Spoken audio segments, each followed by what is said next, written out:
Military authorities have been offering assurances that social media surveillance in their security operations is not an attempt to clamp down on Nigerians' freedom of expression. The clarification is coming from the Director of Defense Information, Major General John Enenche, who spoke on our breakfast program Sunrise Daily today. According to General Enenche, media monitoring by security forces is standard procedure all over the world. He explained that such surveillance is necessary to identify and confront potential threats to national security. What is surveillance? Surveillance is looking out for, observing, getting information. That is what we do, so that we can be proactive.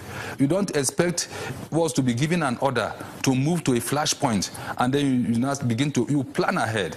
You identify there are indications, there are indices, indications, pointers to trouble areas. You have it, it's part of our training.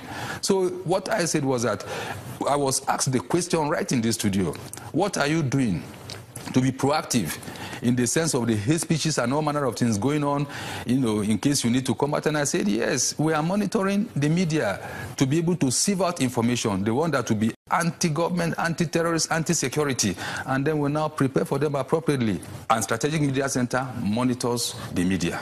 Simple. And it's like that all over the world, and we take that because it helps us in gathering information to transform them into intelligence to enable us to prepare for whatever call-up that will be called upon or whatever directive will be given. So it is part of our threat analysis. Every day we do the threat analysis.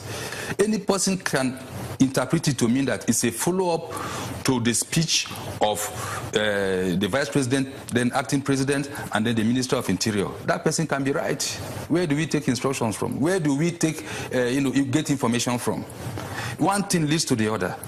So, but on the whole, it is part of what we call threat analysis. What is a threat now coming? We continue to analyze it so that we will not be taken by surprise and Nigerians will not be taken by surprise.